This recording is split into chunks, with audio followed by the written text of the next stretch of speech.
વડોદરા શહેરમાં જ્યાં હોય ત્યાં ખાડા અને ખાડા તમને દેખાશે. જ્યાં દર્શક મિત્રો છાણી રોડ ગૌરવ પથ બનાવવામાં આવ્યું, કરોડો રૂપિયામાં રોડ ઊભું કરવામાં આવ્યું અને એ રોડ જેટકો કંપની દ્વારા ખોદી નાખવામાં આવ્યું. એક ખાડો તમને બતાવ્યો, તમને બીજો ખાડો અમે બતાવી રહ્યા છે. અને કેટલો મોટો આ ડેન્જરનો બોર્ડ લગાવ્યો છે. આ મારા વિડીયો જર્નલિસ્ટ રવિને કહીશ કે લોકોને તો દેખાય જ પણ નહીં.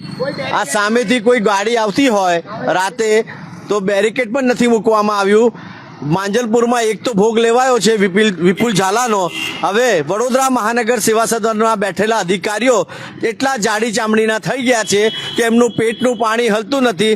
જ્યાં સુધી કોઈ બીજો વિપુલ ઝાલા નહીં મરે ત્યાં સુધી આ લોકો જાગવાના નથી. જા ભાઈ કેટલું મોટું ખાડું આ ખોદી નાખવા. તમે થોડું આમ આવી જાઓ. જા ભાઈ કઈ પડી ના જવાય. આખી ટ્રક જતી રહે, આખી ટ્રક જતી રહે, બસ જતી રહે. અંદર એટલો મોટો ખાડો કર્યો છે આ લોકોએ. 20 કરોડના ખર્ચે ગૌરવ પથ બનાવ્યો. આ ખાડા લેવાનો ગૌરવ, આ ખાડાઓનું ગૌરવ લેવા માટે રોડ બનાવ્યો. તો એ લોકોએ ખરેખર ખાડાઓ માટે ગૌરવ લેવું જોઈએ. આ વડોદરા શહેરના કમિશનરે, વડોદરા શહેરના મેયરે 20 કરોડના ખર્ચે જ્યારે છાણી જગતનાકાથી છાણી સુધીનો રોડ બનાવતા હોય અને 6 મહિના પણ નથી થયા અને આ રોડ આ રીતે જેટકોવાળાએ ખોદી નાખ્યો, તો આ ખરેખર બહુ મોટી ગંભીર બાબત કહેવાય. આમાં કોઈ પણ અધિકારીને છોડવામાં ના આવવા જોઈએ. હું કમિશનર સાહેબને લેખિતમાં આપવાનો છું, મુખ્યમંત્રીને લેટર લખવાનો છું કે મુખ્યમંત્રી શ્રી વડોદરામાં કહીને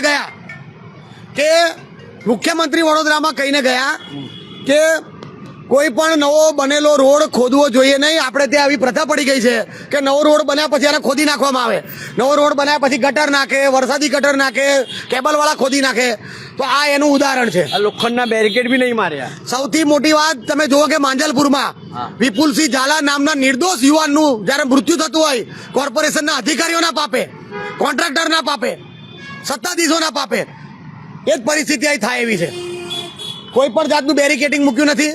માત્ર ખાલી પ્લાસ્ટિકનું કાગળ મૂકીને જતા રહે છે. જો કોઈ ગાડી સ્પીડમાં આવી અને ટ્રાફિકના કારણે કદાચ કોઈ ગાડી અંદર પડી જાય તો જાનહાનિ થવાની શક્યતા છે. એટલે આ પ્રકારના જ્યારે કોન્ટ્રાક્ટરો બેફામ થઈ ગયા હોય, અધિકારીઓ બેફામ થઈ ગયા, અધિકારીઓ કહેતા અમને જાણ નથી. મેં ધાર્મિક દવેને કીધું કે તમારા મારફતે જાણ થઈ, કાર્યપાલક એન્જિનિયર, તેની જવાબદારી રોડની. ભાર્ગવ પંડિતને મેં કીધું, ડેપ્યુટીને, કે સાહેબ મને ખબર નહીં, કદાચ પરમિશન એ લોકોએ લીધી હશે તો તમે હું ઓફિસમાં મંજીરા વગાડો છો? ભાઈ તમને જવાબદારી સોંપી છે, તમે લાખો રૂપિયાના પગાર લો છો, આટલી મોટી તમને જવાબદારી સોંપી છે તો તમે શું થઈ એસી ઓફિસમાં બેસવા માટે જવાબદારી લીધી છે?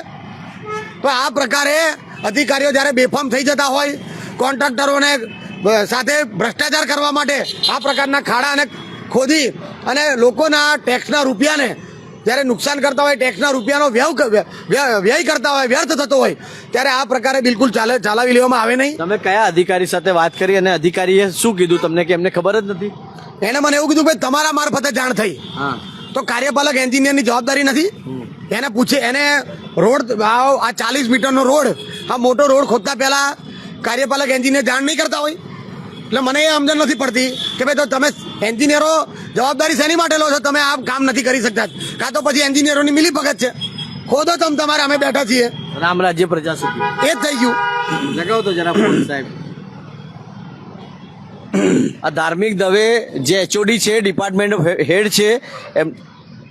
ધાર્મિકભાઈ, મેં તમને ફોન કર્યો, હવે તો તમારા ધ્યાનમાં આવ્યું ને? હવે શું કરવાનું છે આમાં? આ 20 કરોડનો ખર્ચે બનેલો રોડ. સાહેબ મારી વાત સાંભળી લો. હવે હા, મારી જાણ બહાર ખોદેલો છે, વોર્ડમાંથી પરમિશન આપી છે, મેં પંડિતને 1 લાખ રૂપિયાનો દંડ કરવા કીધો છે અને કામ ના, દંડથી બિલકુલ નહીં ચાલે. જવાબદાર અધિકારીઓ પર પગલા ભરો. બિલકુલ દંડ તો દંડ લઈને તમે છોડી દેશો. ભાર્ગવ પંડિતની જવાબદારી છે, તમારી જવાબદારી છે. હું કમિશનરને પત્ર લખું છું કે આ રીતે હું મુખ્યમંત્રીને લખીશ સાહેબ, હું સ્ટેટ વિજિલન્સમાં લખીશ કે 40-20 કરોડના ખર્ચે રોડ બન્યો હોય અને 6 મહિનામાં તોડી નાખે, કોઈ ગરીબ માણસ ગટર લાઈન નાખતો હોય તો એને આપણે પેનલ્ટી કરીએ, આપણે એના બધા ડોક્યુમેન્ટ, અરે પેલું બધી સામગ્રી સાહેબ જમા કરી લઈએ. આ તમારી જવાબદારી નથી કાર્યપાલક એન્જિનિયર તરીકે? તો સાહેબ એ તો કહું છું. હવે તમે એ બી મારી વાત નહીં માનતા. હું કહું છું કે એને હું દંડ કરાવું છું, એનો સામાન જપ્ત કરાવીએ છીએ, એનું કામ બંધ કરાવીએ છીએ, કરું તો છું. એ તો પણ આવું આપણે, તમે મારી વાત સાંભળો, તમે દંડ કરાવો ને એનું સામાન જપ્ત કરાવો, ચાલો, પણ અધિકારીની જવાબદારી શું? આ રોડ કેમ કરીને ખોદી નાખ્યો? આ વોર્ડ 2 માંથી મંજૂરી આપી. મેં પંડિતને હમણાં પૂછ્યું છે, હું બધેનું વાત કરું છું કે ભાઈ તમે મારી જાણ વગર મંજૂરી કેવી રીતે આપી છે? હા, પરમિશન ના આપી જોઈએ ને. 20 કરોડના ખર્ચે રોડ બન્યો છે ને, વર્ષો પછી રોડ બન્યો. અને હજી તો સૌરભ, હજી તો ધાર્મિકભાઈ, હજી તો ધાર્મિકભાઈ સૌરભભાઈ નું કામ બાકી છે, એને આપણે બ્લેકલિસ્ટ નથી કર્યો, એને પેનલ્ટી નથી કરી, એટલે આ તો બિલકુલ લાલિયાવાળા નહીં ચાલે. સૌરભને બ્લેકલિસ્ટ નોટિસ આપણે આપી છે, પણ એને તમે આજે બી સહી કરી છે.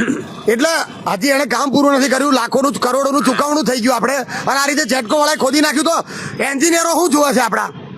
હું એક કરાવડાવું છું સાહેબ, એ બે નંબર ના, આની પર પગલા લો, નહીં તો તમારી ઓફિસમાં આવીને હું પછી ધરણા પર બેસી જઈશ. હું કમિશનર પાસે જઉં છું. તમે વિચારો સાહેબ, એમને ખબર નહીં અને 1 લાખ રૂપિયા દંડ કરી, અને હજુ કોઈ અધિકારી આવ્યું નહીં અહીંયા કરતો. કોઈ નથી આયા. આ બધા આ તો કેવું છે કે એટલી બધી લાલિયાવાડી છે ને કે ભાઈ તમે બનાવો, તમે તમારા કોન્ટ્રાક્ટર ખોદો, અમે બેઠા છીએ, તમે ખોદીને જતા રહો, 1 લાખ રૂપિયા લઈ લેશું. અરે ભાઈ આવું હોય? 20 કરોડનો ખર્ચો, રોડ બનાવ્યો, રોડ ખોદવાની પરમિશન જ ના આપવી જોઈએ. તમને પહેલા ખબર હતી તો પહેલા આ જે બી કેબલ વાળો હતો એની જોડે કેમ બેઠા નહીં કે ભાઈ તારે જે લાઈન નાખવી એ નાખી દે, પછી અમે નહીં ખોદવા દઈએ? તો મુખ્યમંત્રી સાહેબના આદેશને પણ ખોલીને પી જવાનું. વડોદરામાં નિર્દોષ નાગરિકોના મૃત્યુ થાય. તમે જો હરણી બોટ કાંડના 2 વર્ષ થયા, હજી સુધી એ લોકોને વળતર નથી મળ્યું. એના પરિવારો બિચારા એટલા રડે છે, નાના નાના નિર્દોષ બાળકો, 12 બાળકો અને 2 માતાઓ, 2 શિક્ષકો. આ 14 લોકો નિર્દોષ મરી ગયા. વિપુલસિંહ ઝાલા કરીને એક ભાઈ માંજલપુરમાં ગુજરી ગયા, ખાડામાં ડ્રેનેજમાં પડીને. એક ભાઈ રિક્ષાવાળા આજવા રોડ પર કે કશે રિક્ષા લઈને જતા હતા, ત્યાં પડીને થઈ ગયા. ગઈકાલે પાછા ટેન્કર વાળાએ કોઈ ભાઈને કાલે ટેન્કર રિવર્સમાં લેતા કચડીને મારી નાખ્યા. ભાઈ તમે લોકો ગૌરવ પથ બનાવ્યું તો શું આ બધાને મારી નાખવાનો ગૌરવ લો છો? એટલે આ તો ખરેખર બહુ એકદમ અંધેરી નગરીને ગંડુ રાજા, ટકે શેર ભાજીને ટકે શેર ખાજા, આ જ રીતની આ વડોદરા શહેરમાં ચાલી રહ્યું છે. આ વડોદરા શહેરને ખરેખર સર સયાજીરાવ ગાયકવાડે સંસ્કારી નગરી આ લોકોને હોપી હતી, પણ આ લોકોએ ખાડોદરા નગરી કરી નાખી. તમે જુઓ ઠેર ઠેર. એટલે આ માત્ર ને માત્ર અધિકારીઓ કોન્ટ્રાક્ટરો સાથે મળી અને ભ્રષ્ટાચાર કરી રહ્યા છે. સવાલ ઘણા બધા ઊભા થઈ રહ્યા છે, અને જા ભરવાડે હવે ઓપનલી ચેલેન્જ આપ્યું છે કે ધાર્મિક દવે આ જે એને તો ખબર પણ નથી સાહેબ. તમે વિચારો, ડિપાર્ટમેન્ટ ઓફ હેડ, એમના હાથમાં 4 ડિપાર્ટમેન્ટ આવતા હોય અને એમને ખબર ના હોય, એમના ખબર નથી, અને ત્યારે પણ આ ખાડો ખોદી દેવામાં આવે છે. ખાલી આશ્વાસન આપવામાં આવે છે ધાર્મિક દવે સાહેબ દ્વારા કે અમે 1 લાખ રૂપિયાનું દંડ આપીશું. અરે દંડથી શું થશે સાહેબ?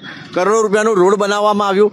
હવે જા ભરવાડનું ઓપન ચેલેન્જ છે કે જો પણ અધિકારીઓ વિરુદ્ધ કાર્યવાહી નહીં કરવામાં આવે તો મુખ્યમંત્રીને પત્ર લખવાના છે. વડોદરા મહાનગર સેવા સદનમાં બેઠેલા જે મ્યુનિસિપલ કમિશનર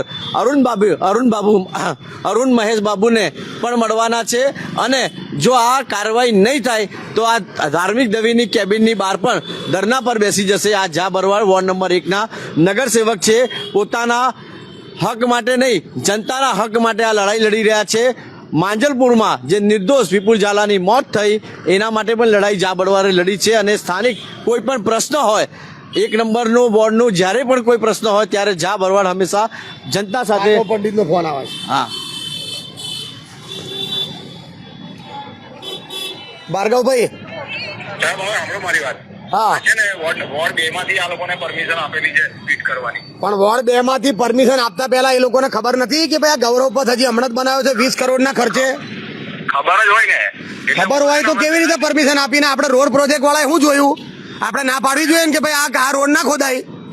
અરે પણ એ તો અમારી પાસે તો અમારી તો હમણાં છે ને અમારી પાસે તો અત્યારે અમે તો હવારમાં મિટિંગમાં હતા સાહેબ જોડે, એટલે એને છે ને મેં હમણાં વોર્ડ 2 માં ઉપાધ્યાય જોડેથી વાત કરી અને કામ બંધ કરાવડાવ્યું છે ને. હું તો પેનલ્ટીની નોટિસ કામ બંધ નહીં થાય. હું તો કાલે તમારા બધાના વિરુદ્ધમાં કમિશનરને લેટર લખવાનો છું, મુખ્યમંત્રીને લખીશ.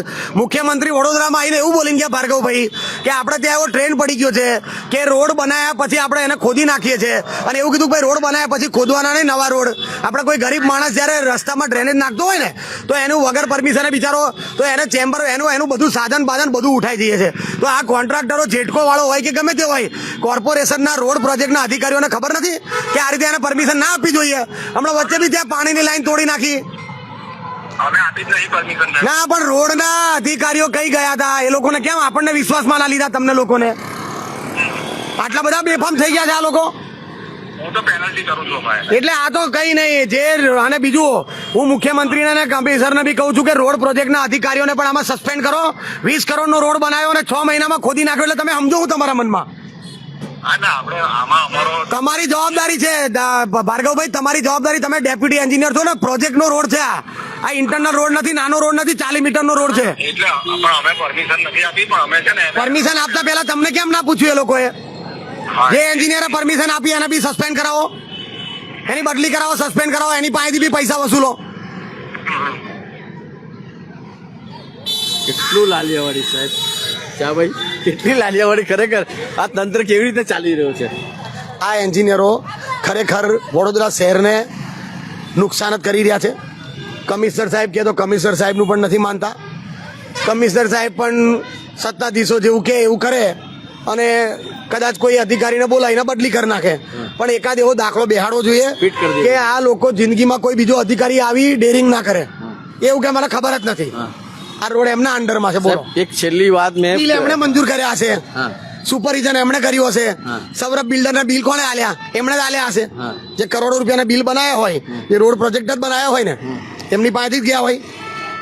એક તો સુપરવિઝન કોઈ કરવા આવતા નથી. ટાઈમે કામગીરી ચાલતી હોય ત્યારે કોઈ અધિકારી હાજર ના હોય. કેવો રોડ બનાવ્યો, શું છે? આમાં આ સૌરભ બિલ્ડર એટલો મોટો, અમે એવું સાંભળ્યું છે કે એને એટલી બધી નોટિસો આલી, એને બ્લેકલિસ્ટ કરવાની બી નોટિસ આલી છે, પણ એના પેટનું પાણી નથી હલતું. હજી આ રોડની સમય મર્યાદા પૂરી થઈ ગઈ, એ બી વર્ષ ઉપર થઈ ગયું. રોડ સેટિંગ હશે ને. એટલે આ ભ્રષ્ટાચાર જ, એ મિલી ભગત. વિપુલ ઝાલાની વાઈફને અમે લોકો જ્યારે મળવા ગયા હતા ચા ભાઈ, એમની વાઈફ કેમેરાની સામે તો નહીં કીધા, પણ કેમેરા જ્યારે અમે બંધ કર્યો ને ત્યારે એક વાત કરની સેનાના લોકો પણ મળવા ગયા હતા.